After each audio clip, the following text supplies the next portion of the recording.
Hello, I'm Dr. Hal Stewart, CEO of the Stewart Center for Minimally Invasive Dental Medicine. Okay, so now your patient has accepted this big case. You've taken great impressions. Now it's time to take a bite. Where do you take the bite? Where should the jaws be? Where should the lower jaw be in relation to the upper jaw when you're going to restore a severely worn case and you're going to have to open the bite?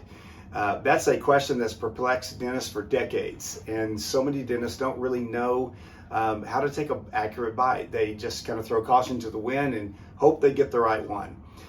We've developed a program that I've been teaching for literally decades, specifically through the Stewart Center for the last 8 years, of how to stabilize the condyle, how to stabilize the mandible so that you can make an accurate diagnosis and take a spot-on accurate bite at the accurate vertical dimension in which you're going to build your case.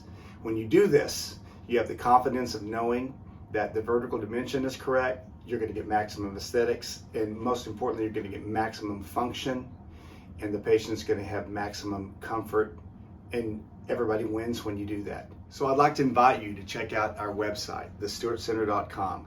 You can see the different courses that we offer. Specifically, level 1 is about TMJ stabilization, knowing where the joint should be so you can take a spot-on accurate bite. It's a 3-day live hands-on course, and it will get you started in building the confidence that you need to get patients comfortable and stable with their joint before you ever restore their mouth.